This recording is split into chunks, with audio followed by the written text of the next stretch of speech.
নমস্কার বন্ধুরা, আমি সৈকত দি বাংলা গল্প ইউটিউব চ্যানেলে আপনাদের স্বাগত জানাই। আজই আমাদের বিশেষ নিবেদন ঋষি অরবিন্দের জীবনী। ঋষি অরবিন্দ নামে পরিচিত অরবিন্দ ঘোষ ছিলেন ভারতের অন্যতম গুরুত্বপূর্ণ স্বাধীনতা সংগ্রামী তথা আধ্যাত্মিক গুরু, দার্শনিক এবং কবি। অগ্নিযুগের একজন বীর বিপ্লবী হিসেবে আত্মপ্রকাশ করা অরবিন্দ পরবর্তী জীবনে হয়ে উঠেছিলেন একজন যোগী। রাজনীতির পথ ছেড়ে দর্শনের রাস্তা দিয়ে হেঁটে তিনি জীবনের এক অন্য মানে খুঁজে নিয়েছিলেন। সাধনার পাশাপাশি তিনি লেখালেখিতেও মনোনিবেশ করেছিলেন। পণ্ডিচেরিতে নির্মাণ করেছিলেন শ্রী অরবিন্দ আশ্রম। ভারতের স্বাধীনতা সংগ্রাম এবং আধ্যাত্মিকতার ইতিহাসে শ্রী অরবিন্দ অত্যন্ত উল্লেখযোগ্য একটি অধ্যায়। 1872 সালের 15ই আগস্ট কলকাতায় অরবিন্দের জন্ম হয়। তাদের আদি বাড়ি ছিল হুগলির কোন্নগরে। তার বাবা কৃষ্ণদন ঘোষ ছিলেন একজন ডাক্তার এবং ব্রাহ্ম সমাজের প্রাক্তন সদস্য। তার মা স্বর্ণলতা দেবী ছিলেন বিখ্যাত লেখক রাজনারায়ণ বসুর মেয়ে। পারিবারিক পরিবেশ অরবিন্দের চিন্তা এবং চেতনায় ব্যাপক প্রভাব ফেলেছিল। অরবিন্দের বাবা চাইতেন তার সন্তানরা ইন্ডিয়ান সিভিল সার্ভিসে প্রবেশ করুক। সেই সময় সিভিল সার্ভিস পেতে গেলে ইংল্যান্ডে পড়াশোনা করা বাধ্যতামূলক ছিল। সেই কারণে 1879 সালে গোটা পরিবার ইংল্যান্ডে চলে যায়। অরবিন্দ সহ তার বাকি দুই ভাইকে ম্যানচেস্টারে রেভারেন্ড W.H. ড্রেওয়েটের তত্ত্বাবধানে পাঠিয়ে দেওয়া হয়। ড্রেওয়েট ও তার স্ত্রী তাদের ল্যাটিন ভাষা শেখাতেন। বড় দুই দাদা বিদ্যালয়ে ভর্তি হয়ে গেলেও অরবিন্দ ভর্তি হতে পারেননি, কারণ তখনও তার বিদ্যালয়ে ভর্তি হওয়ার মতো বয়স হয়নি। ফলে তিনি ড্রেওয়েটের কাছেই ইতিহাস, ফরাসি, ভূগোল এবং অঙ্ক শিখতে থাকেন।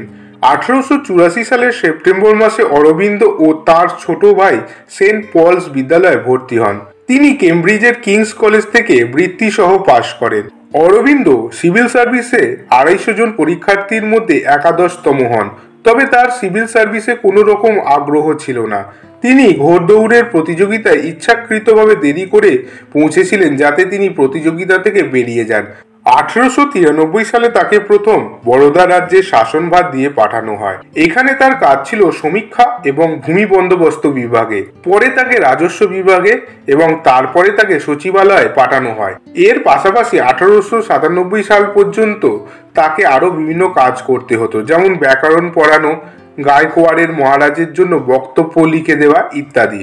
1897 সালের পর তিনি বরোদা কলেজে, বর্তমানে যার নাম Maharaja Sayajirao university of Baroda, part time ফরাসি ভাষার শিক্ষক হিসেবে শিক্ষকতা করেছিলেন। পরে তাকে সহ উপাচার্যের পদ দেওয়া হয়। প্রসঙ্গত উল্লেখ্য, ভারতীয় এবং বিদেশি ভাষা মিলিয়ে তিনি সর্বমোট 12টি ভাষা জানতেন। বরোদায় থাকাকালীন দেশের উত্তাল পরিস্থিতি তাকে প্রভাবিত করে। তিনি ভারতীয় রাজনীতিতে সক্রিয় হয়ে উঠতে শুরু করেন। বাংলা ও মধ্যপ্রদেশের বেশ কিছু বিপ্লবী সংগঠনের সঙ্গে তিনি গোপনে যোগাযোগ করা শুরু করেন। বাল গঙ্গাধর তিলক এবং ভগিনী নিবেদিতার সঙ্গে যোগাযোগ করেন।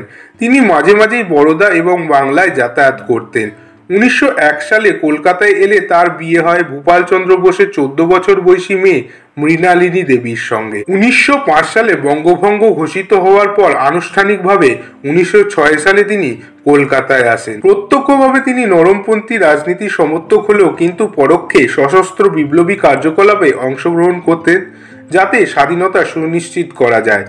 তার ভাই বারিনের সাহায্যে বাঘা যতীন, সুরেন্দ্রনাথ ঠাকুরের মতো বিপ্লবীদের সঙ্গে যোগাযোগ স্থাপন করেন এবং ভারতবর্ষকে ব্রিটিশ শাসনমুক্ত করার পরিকল্পনা করতে থাকেন। 1906 সালে দাদাভাই নওরোজির নেতৃত্বে হওয়া কংগ্রেসের সুরাট অধিবেশনে তিনি উপস্থিত ছিলেন। এই অধিবেশনে বাল গঙ্গাধর তিলকের সঙ্গে তিনিও চরমপন্থার আদর্শের নেতৃত্ব দেন।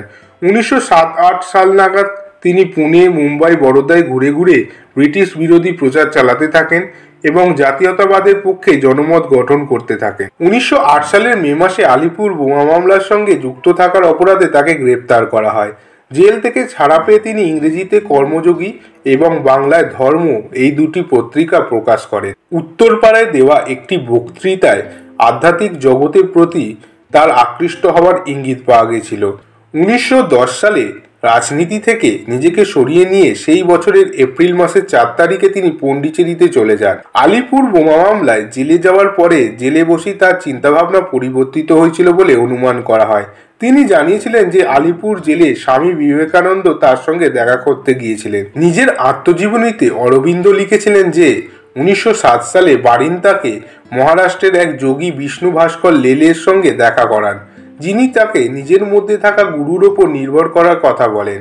এই যোগীর প্রভাব তার উপর ব্যাপকভাবে পড়েছিল বলে মনে করা হয়। পন্ডিচেরিতে গিয়ে অরবিন্দ নিজেকে আধ্যাত্মিক এবং দার্শনিক জগতের মধ্যে বন্দী করে ফেলেন। 4 বছরের নির্জন যোগাভ্যাসের পর 1914 সালে তিনি একটি মাসিক দার্শনিক পত্রিকা শুরু করেন, যার নাম আর্য।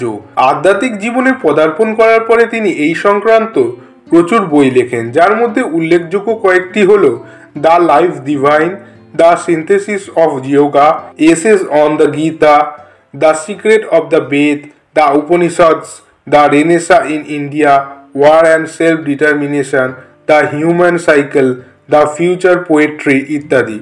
মুক্ত ছন্দে লেখা 24,000 পংক্তির সাবিত্রী কবিতাটি তার সাহিত্যকর্মের মধ্যে অন্যতম উল্লেখযোগ্য।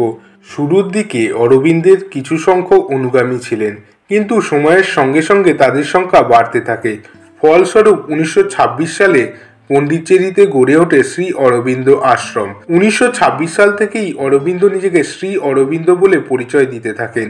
1950 সালের 5ই ডিসেম্বর 78 বছর বয়সে পন্ডিচেরিতে এই স্বাধীনতা সংগ্রামী তথা আধ্যাত্মিক দার্শনিক যোগগুরুর মৃত্যু হয়।